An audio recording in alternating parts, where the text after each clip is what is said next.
Good evening and welcome to the latest meeting of the Audit and Standards Committee. Do we have any apologies? Councillor Mike Sturrops. Sorry, we've only just Substituted then. Item 2 then.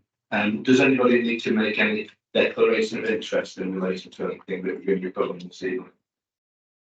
No. Okay, thank you. Item number 3 then is the minutes of the previous meeting, which are on pages 3 to 6. Is everybody happy that there is true and accurate record of the last meeting that we had? Yeah, so. Okay, thank you. Item number 4 then, I'll pass it over to Steve, who's going to introduce the course.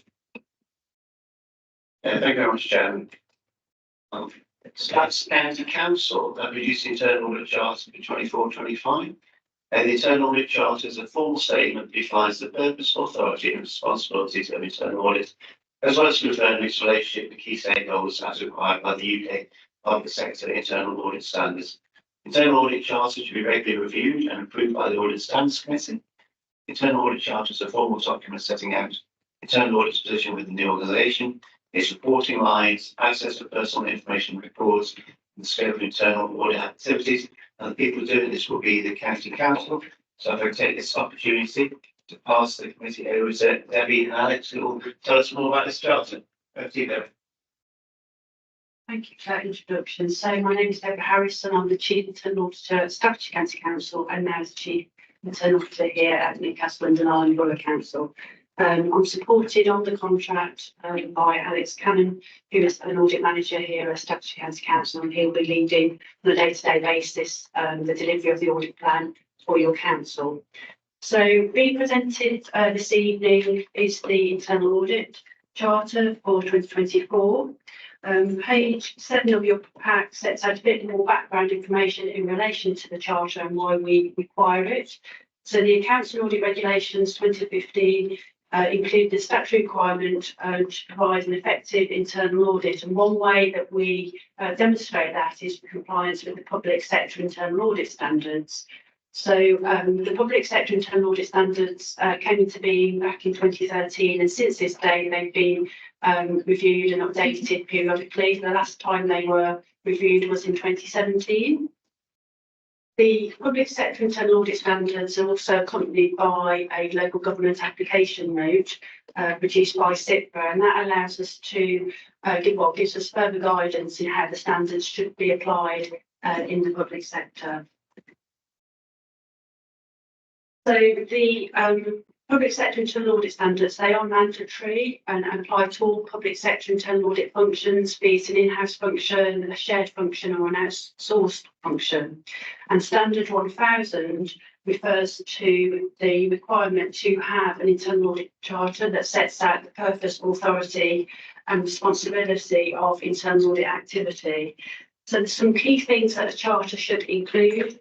One is the where internal audit sits within the organisation, as well as its reporting lines, and also includes information in relation to the scope of our work and also how we access information, and including how we liaise with the external auditors.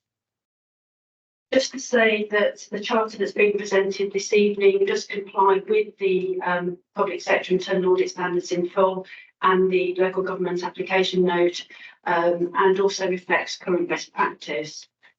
One issue just to raise with the committee is that whilst at the moment the internal audit charter does meet the requirements of the standards, on the 9th of January this year, the global internal audit standards were revised, and this now sets out how the internal audit functions globally will be evaluated in terms of quality.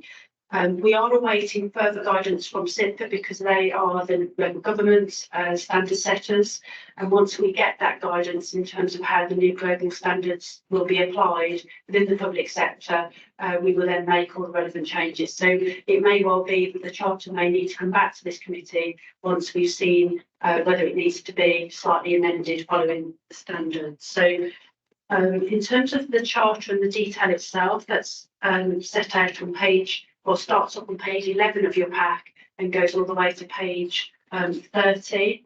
I believe that you would have had something similar produced by Stoke City Council when they were providing your internal audit services. So, Chair, I'm happy to just take any questions in relation to any of the detail contained in the charter. Thank you. Thank you, Debbie. Does anybody have any questions on this? No? Okay, thank you very much. Thank you, Debbie. I think we need to formally approve this, don't we? This already charged. Is everybody happy that we approve this? Could you just show your hands, please?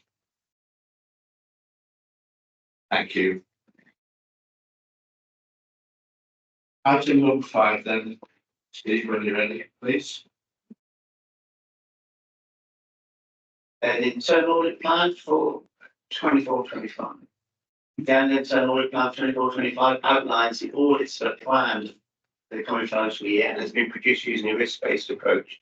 Results of this work will contribute to the annual internal audit opinion, which will then be included within the annual government statement.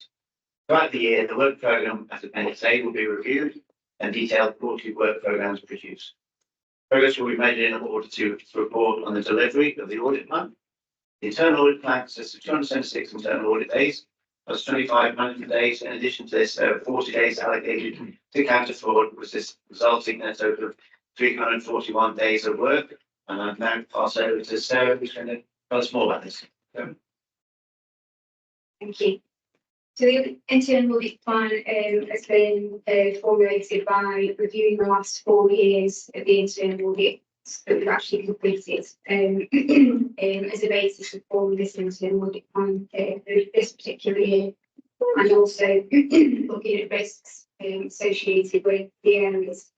You'll see on the internal audit plan that we have a number of days spread across the directorates within the authority. So the 51 days at the Spencer, the Chief Executive Directorate. I will just point out that the asset management capital audit on the top of the list there has actually, or will be completed in the next few days by Stoke City Council. So those days that are allocated to that particular topic area will be realigned with discussions with County Council to be some of the audit area. We will be back to that in the next internal audit committee meeting. And there'll be 55 days that will be spent on operational services. So we'll be looking at grievance services, tree management, which we've not looked at for a few years now. The waste services area, we've had a number of changes in that area over the last couple of years. So it was prudent to have a look at that particular area. And Jubilee too. Regeneration and development, the audit will be covering disabled facilities grants. We'll have a look at planning, then Future High Street Fund and the Town Deals and the UK Shared Prosperity Fund. I think these are 3 areas where we've had a considerable amount of funding over the last couple of years. So again, it's prudent to sort of have a look at these and address that we are using the correct procedures while we are spending these monies. And then corporates, we've been spending 65 days in corporate, reviewing these civil contingencies, communications, procurement and contract management, safeguarding and health and safety. And then finally, we've been IT audits around cyber security. As we're aware, cyber security is a nationally very worldwide and very hot topic at the moment. We've done lots of work in this area the last few months. So again, it'd be prudent again to have a look at what we've done and make sure that we're on the right lines with cyber security. Same with disaster recovery, backups and PCN compliance. So that totals to 276 days that Councillor Sweeney mentioned.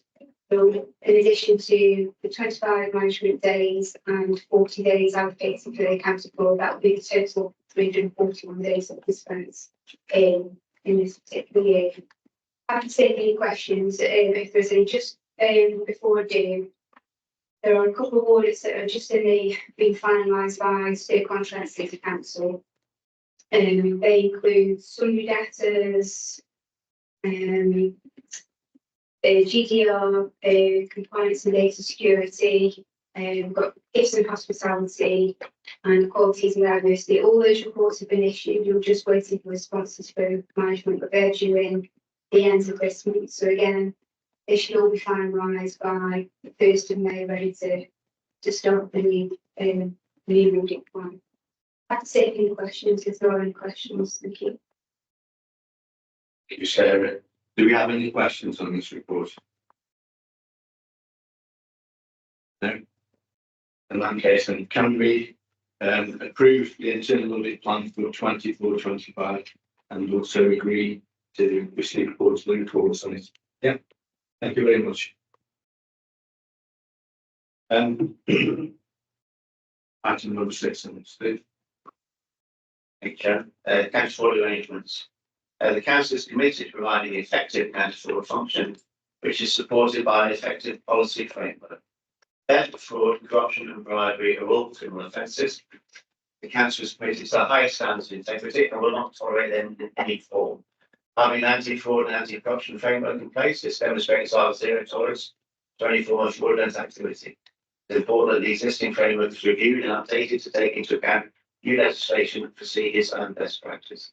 The committee note the following policies which support the counter-fraud function: anti-fraud and anti-corruption framework, fraud response plan, whistleblowing policy, and anti-money laundering policy. The council will work with Sussex County Council, Internal Audit Service under the Service Agreement for Counter-Fraud Services. The Counter-Fraud Services covers all types of non-benefit and corporate fraud. And again, I'll pass you over to Sarah for the So these are the corporate fraud framework that we usually bring to every April.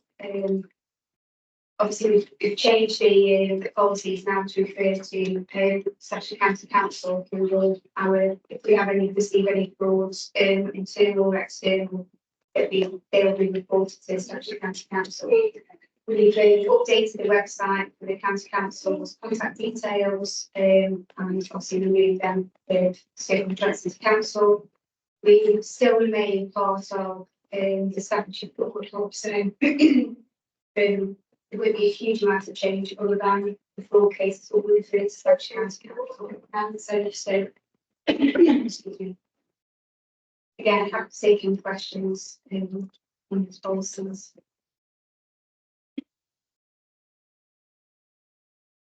Thanks, Sarah. Do we have any questions on the counter-fraud arrangements? No? Okay. Can we just note those policies then? Thank you. Item number 7 then. Steve. corporate risk policy statement and strategy 24-35. The council annually reviews its risk management policy statement and risk management strategy. The risk management process adopted by the council has been reviewed to incorporate changes in the way the council works and to provide continuity and streamline reporting of risks. This will also aid the identification of key risks that potentially threaten the delivery of the council's corporate priorities. The risk management strategy provides a formal and proportionate framework to manage these identified risks and thus reduce the council's exposure. And I'll pass you over to Anthony now, who's going to tell us more about it. Yeah, thank you, Councillor Sweeney. Yes, this is obviously an annual update that we do on the corporate risk policy statement strategy, and the recommendation of the report is in this annexed to the paper. Is that the committee accept the review risk management policy and strategy 24-25 as outlined, subject to changes, and 2, if approved by this committee, note that the chief executive and leader will sign the policy statements, and 3, notes their own respective responsibility in risk management. Thank you for Councillor Sweeney outlining the some of the background. The last review of this risk management policy and strategy was in April 2023. In terms of issues, there are some slight changes to names and descriptions. I should say descriptors of officers, members and roles. And the recommendation is to accept the reviewed risk management policy statement and strategy document. The reasons for this and obviously are well founded are that to offer a continual review process to minimise and mitigate associated risks. In terms of options considered, the reporting is undertaken in accordance with the RMS. In the report, it outlines in paragraph 6 legal and statutory applications. Should we wish members to refer to that, which is requirements of the Accounts and Audit Regulations 2015, just as a refresher for the committee, which states that the development body is responsible for ensuring that it has a sound system of internal control, which facilitates the effective exercise of its functions and the achievement of its aims and objectives, ensures that financial and operational management of the authority is effective, and includes effective arrangements for the management of risk. There are no resource implications in respect of this paper. Finance and resource implications arise from particular risks identified and managed as part of the risk profiling question. In terms of major risks and mitigation, limited resource to enable timely compliance with the processes in the RMS leaves the council unable to appropriately identify and manage a potential significant wide range of risks. And that is just outlined there. That's we also need to manage that risk going forward, as all authorities do. And finally, that good risk management is a key part of our overall delivery of the corporate service priorities that we have in terms of our UN Sustainable Development Goals. I would recommend the paper 2. If you have any questions, I'll be happy to answer. Thank you, Anthony. Do we have any questions on this, Mark? Thank you, Chair. Thanks to the portfolio holder and the monitoring officer for introducing the report, statements and strategy. It's often useful to get a fresh pair of eyes on things. I know that we're hoping to benefit enormously from having appointed Staffordshire County Council to work with us on internal audit, for example. But our monitoring officer is also a fresh pair of eyes since last year. He did mention that the statements and strategy in front of us are mainly based on what's gone before last year, and some descriptors have been changed, some officers' names have been changed. Can you reassure us that it's been looked at in detail, and that if there was anything more substantial that could have benefited from an edit or an update, that he's made that determination? Thank you. Yes, of course, Councillor. I'm more than happy to give that assurance. Sometimes when you hear it in that fashion, you think it's just gone on through on the knob. These things are looked at very rigorously. I can assure you, with the legal team and a lot of effort is gone into to ensure that it is actually robust and fit for the purpose. I'm satisfied with that. If you have any specific questions, I would add on particular points outside of the meeting. I'm happy to give you a bit more information on that. Very grateful for that, and I'm reassured, Chair. Thank you. Any other questions on this? Councillor Brockie. I'm just noting among the risks, which are there at all councils, it's not specific to us, but we have major developments going on in major projects. And obviously, everything is in place here to reassure me, as it reassured my colleague Councillor Holland, that things are in place to make sure there's mitigation if there's any problem. But obviously, we're looking at very big money, and we're looking at a very volatile situation within the construction industry. And I'm just throwing it out there. What's in place to sort of not make up the finance, that's another matter, but to monitor very closely how the projects are progressing and the different stages, which have been very carefully worked out of the projects taking place. Do we have sufficient staff and sufficient infrastructure to keep eyes on this at all times? Because we have had issues in the past which hopefully will never recur. Thank you. Thank you, Councillor Brockie. I think it's fair to say that we do have all these things in place. This is more a question for the FAPS committee, but I'll let Sarah answer if she wouldn't mind. Thank you. So we do a number of things. We have monthly corporate risk reviews. So obviously all those major projects that you just mentioned have individual risks on their grade system. So they are reviewed by the corporate leadership team just to make sure that nothing's changed and everything's up in track. We have monthly budget monitoring as well on these major projects, which I know they go back to the facts, but I'm telling anyway. So yes, we have regularly we are monitoring those spends. Obviously, these projects can change, if, as you've mentioned, depending on what's happening with the construction industry. If it is, it would need to go back and review the prices and quality check some of those. So those are all in place.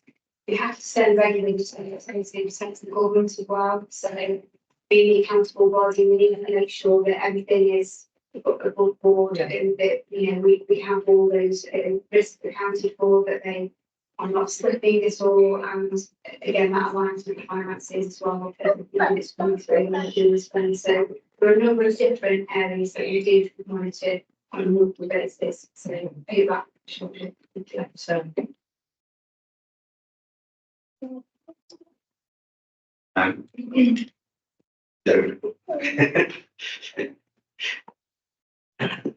Andrew remembered the mic.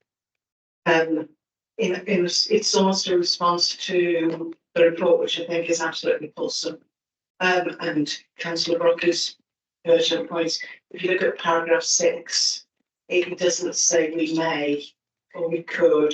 It says the council will, and then sets out a whole list of very positive things that are incredibly protected from a risk management point of view.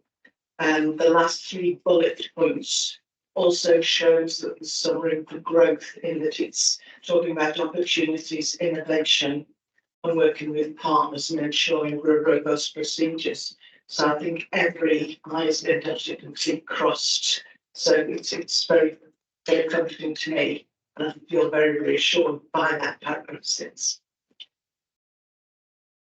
Thank you. Do you have any further questions? No?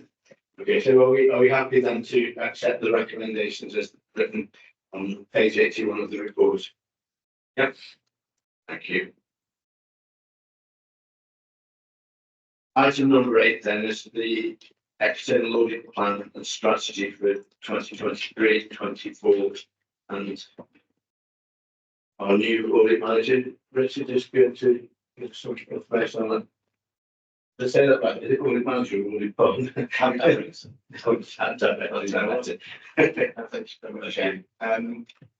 Yes, so it's our first audit committee here at Newcastle today. We're delighted to be working with you. We've been appointed as the auditor by the SAA, who are the public sector audit appointments with the framework contract.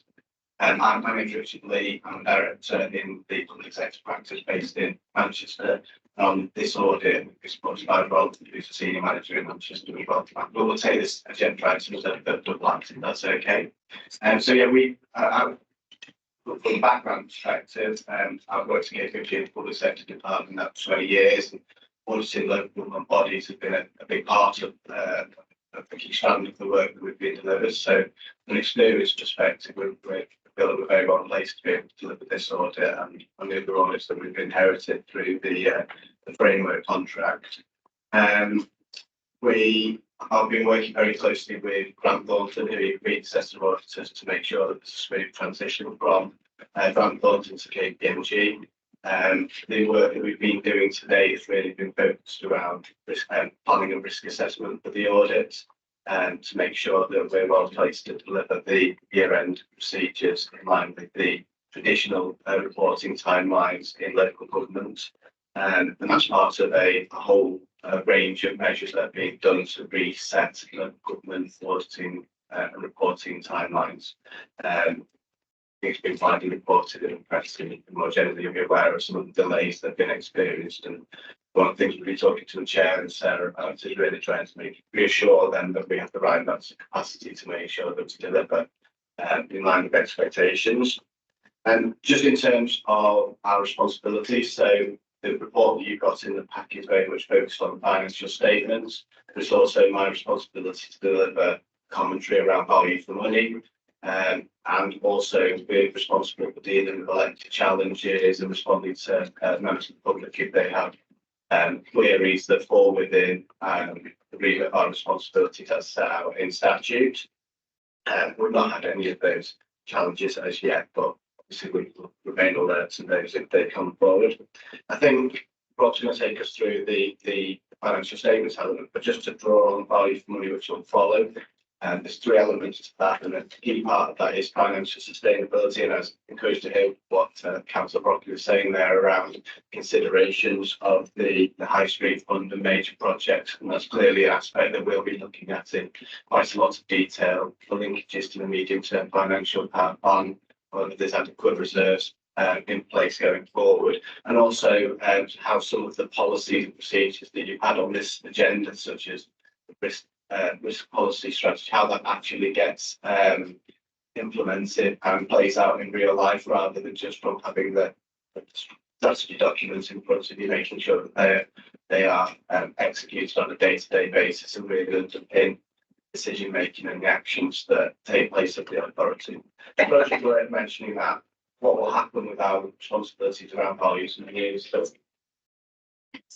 don't worry. So what will happen is a subsequent report will come through this committee, and that will set out some of our findings around value for money and our risk assessment procedures. But I'll pause there. I'll just hand over to Rob, who'll take you through the body of the report that you've got in the pack here. Thanks, Rick. Yeah, so I suppose I'm Rob Benson. I'm the Senior Engagement Manager for KPMG.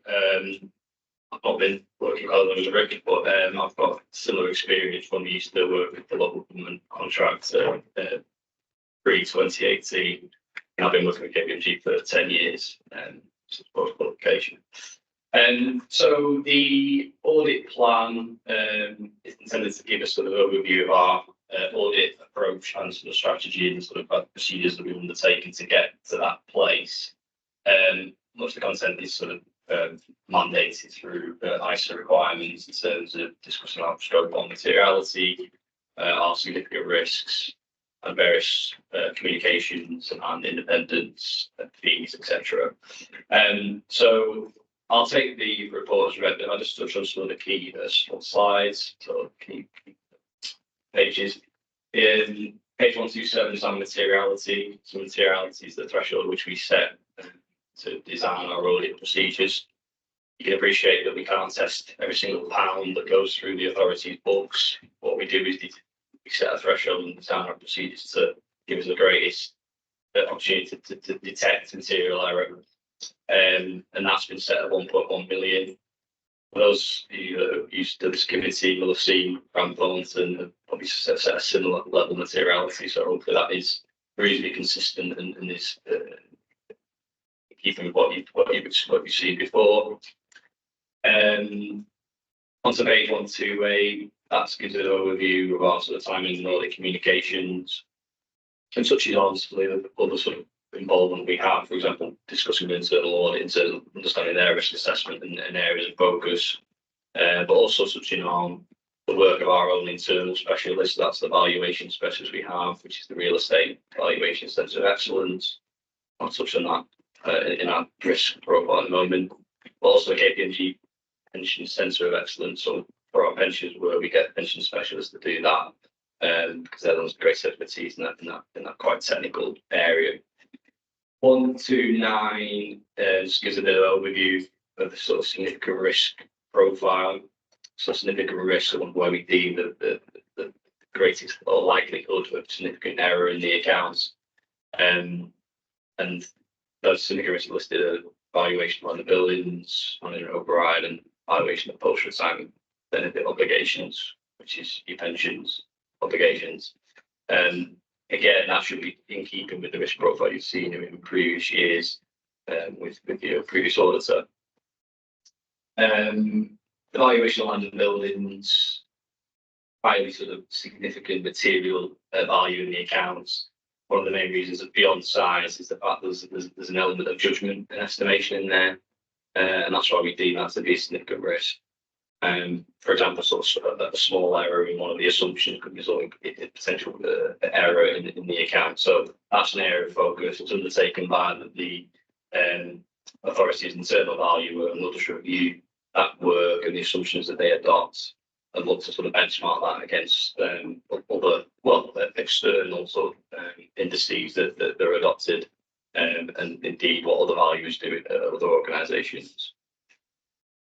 The management override and control, that's a sort of a mandated sort of risk required by the ISAs.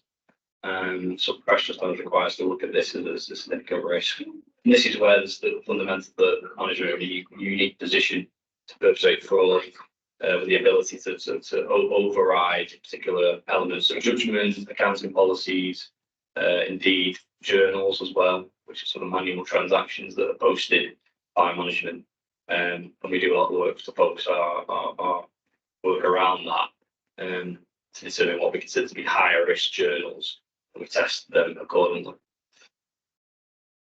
The third one, obviously, I mentioned around the pension and the valuation of post-retirement benefits. Similar to valuation of land and buildings, there are underlying assumptions there that are very judgmental and technical, and it requires actuarial input to calculate those. So we do a lot of work with our own actuaries to determine that the benchmarks and assumptions that the pension funds actuaries have used are deemed reasonable and within a sort of reasonable threshold. So there's a lot of technical work that goes on around there. We'll draw on a bit more of that when we do our year-end reporting. Page 133 is not significant risk, but it's an area of other audit risk. Again, it's around valuation, so there's an element of judgment there, and that's specifically around investment property.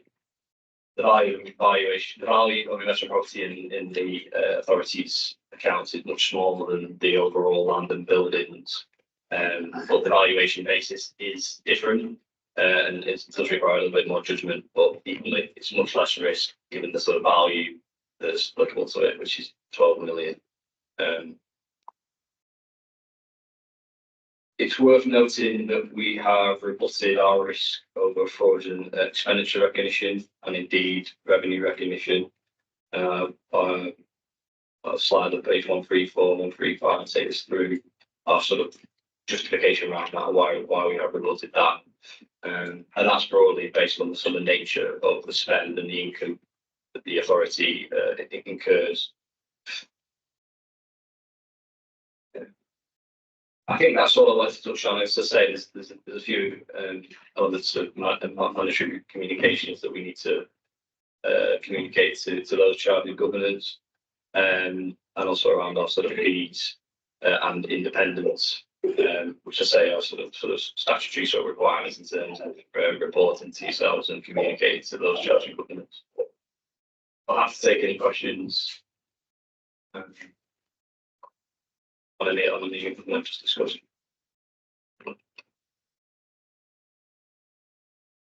Okay, thank you, gentlemen. Does anybody have any questions for you? Mark? With apologies, because it's not a question or a comment about risk, but I'm grateful for the report, all new faces, welcome, hello, and the way in which it's being presented to us tonight, very grateful for that.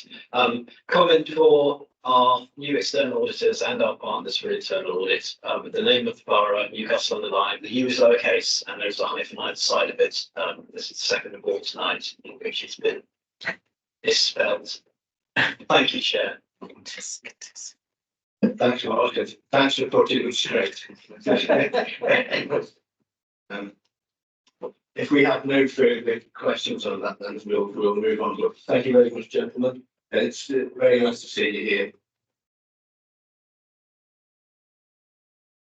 Okay, item number 9 then is the work programme.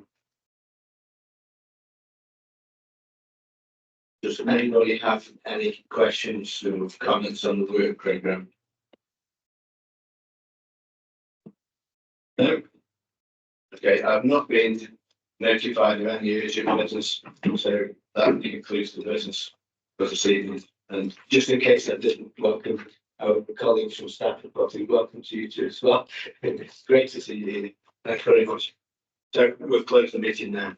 Thank you very much, and thanks for. We'll see you in May. Thank you. Good night.